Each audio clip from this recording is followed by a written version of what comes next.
نحمدہ ونصلی علی رسولہ الکریم اما بعد فاعوذ باللہ من الشیطان الرجیم بسم اللہ الرحمن الرحیم۔ تمام اہل اسلام، اہل وطن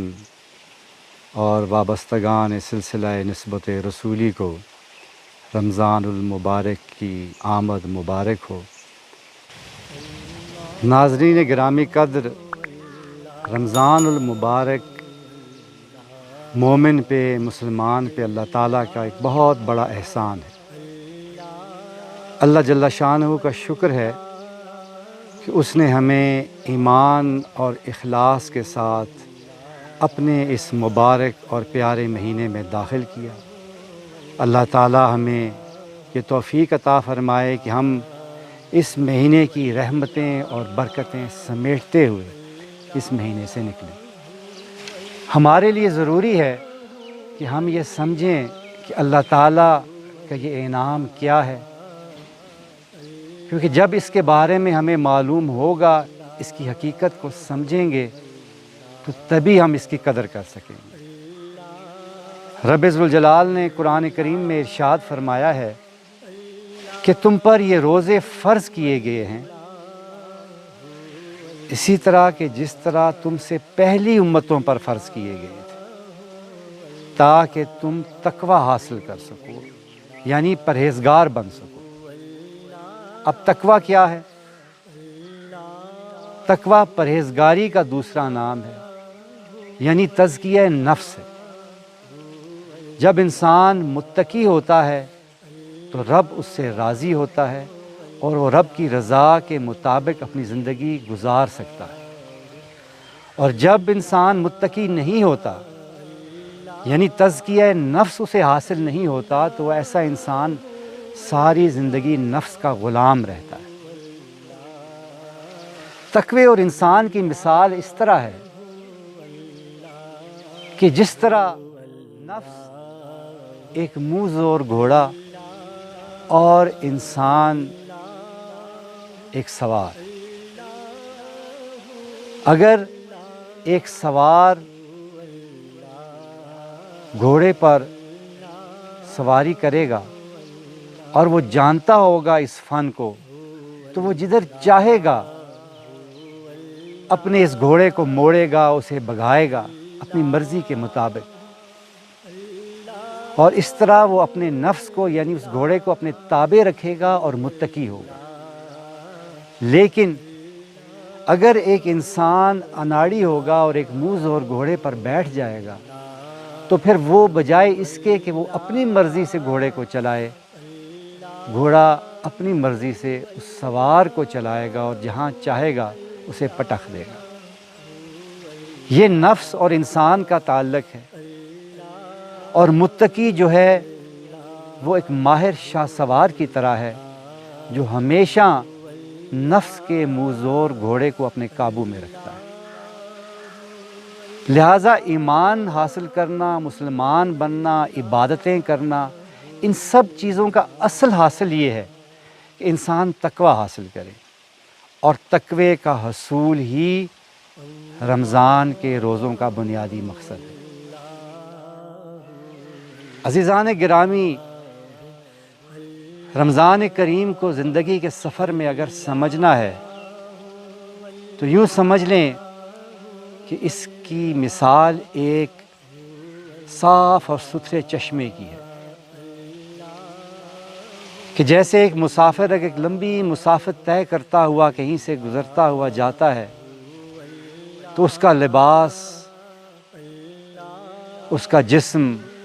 راستے کے سفر کی وجہ سے میلا کچیلا ہو جاتا ہے، اسے گند لگ جاتا ہے۔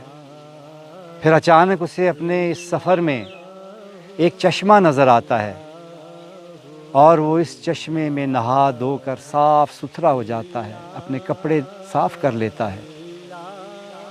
اور پھر اپنا سفر جاری کر لیتا ہے۔ یعنی رمضان الکریم زندگی کے سفر میں اسی طرح ہے کہ انسان جب اپنی زندگی گزارتا ہے تو گناہوں کی وجہ سے اس کی روح آلودہ ہو جاتی ہے، پھر رب ذوالجلال کا یہ احسان کہ اسے رمضان کریم کے روزے ملتے ہیں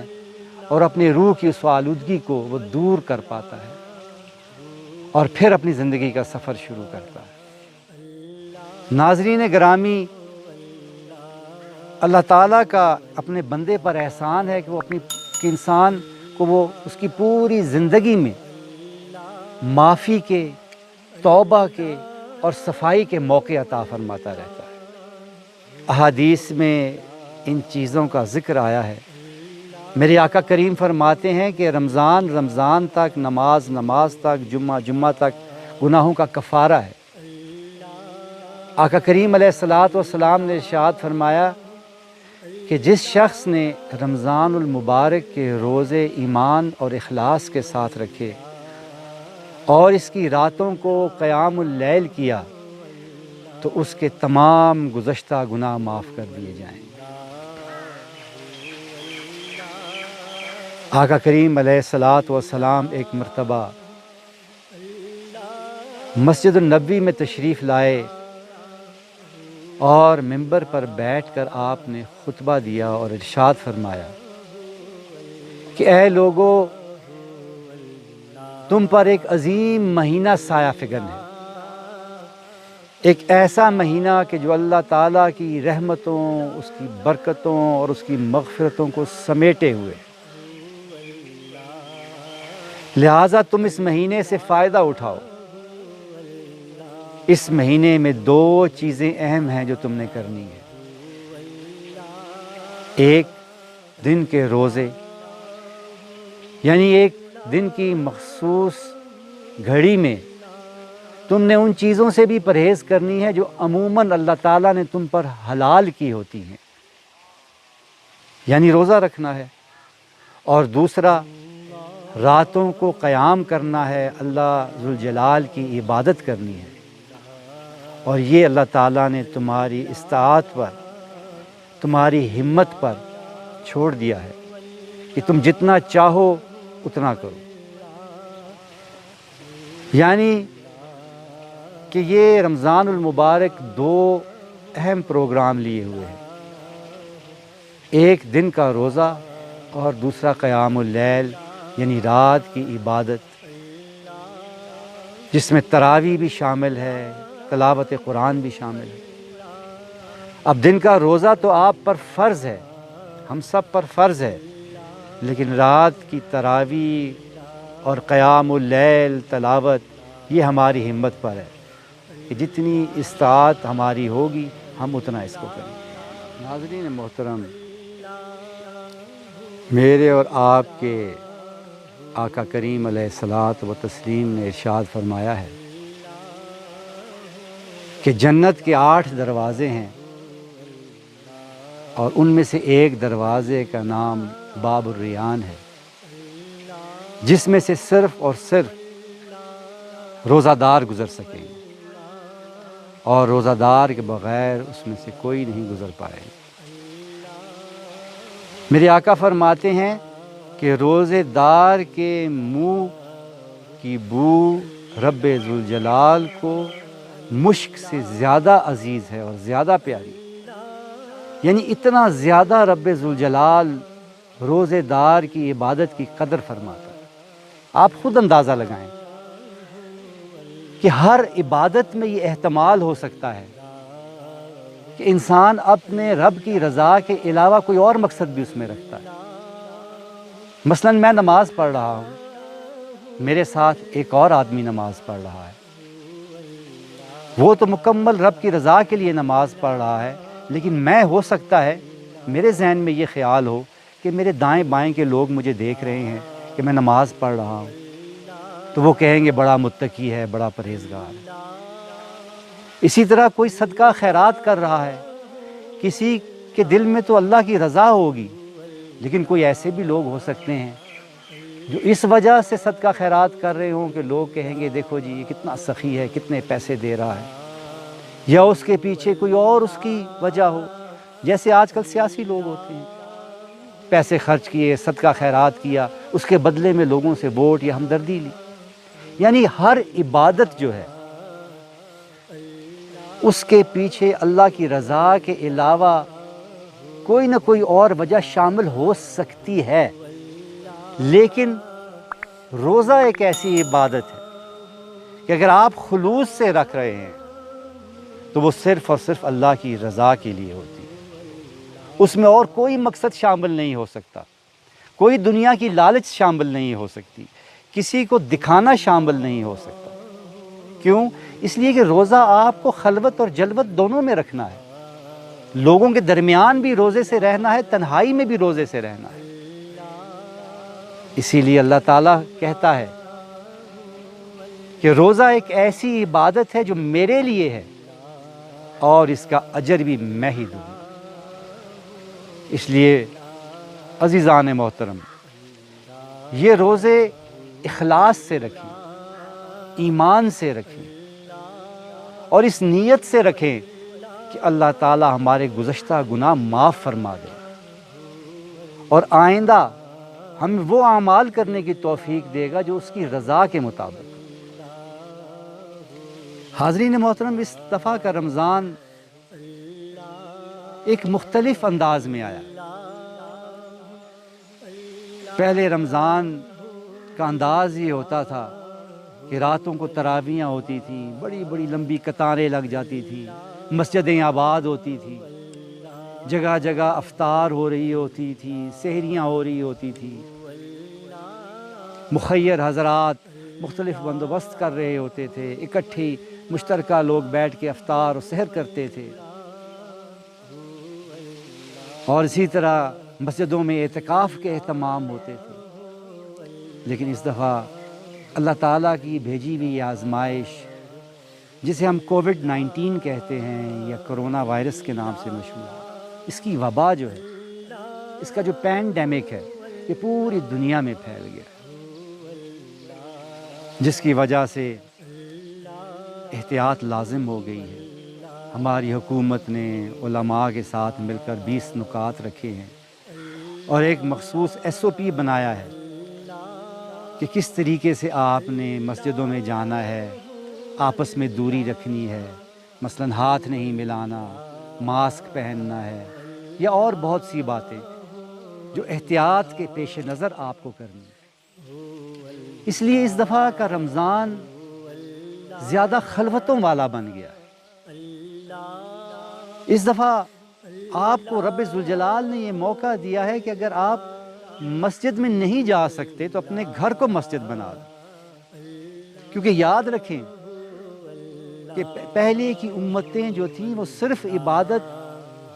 اپنی عبادت گاہوں میں کر سکتی تھی۔ یہ اعزاز میرے رب نے صرف